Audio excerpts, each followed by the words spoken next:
কবি রাজীব ঘোষালের কবিতা শ্রীকৃষ্ণ কীর্তন। একদিন সাদা খাতার ভেতর থেকে উকি দিলেন চণ্ডীদাস। একদিন মন হয়ে উঠল সোনার হরিণ।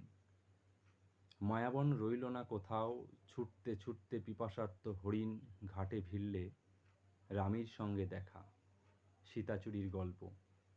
বেমালুম ভুলে গেছে মায়া হরিণ, ঝমঝম বৃষ্টিতে গান হয়ে ধরা দিল শ্রীকৃষ্ণ কীর্তন। আরেকটি কবিতা আলু থালু। কল্পনার নীল শিখায় পুড়ে যেতে যেতে খাণ্ডব নয়, নীল হয়ে গেছে সমস্ত পৃথিবী।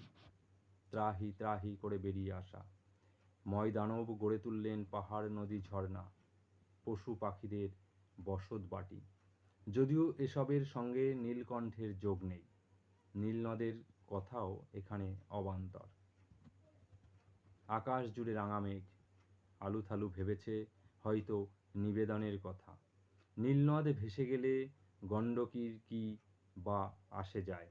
শ্যামসুন্দর আকাশ আমাদের পীড়াদায়ক আজ। নমস্কার।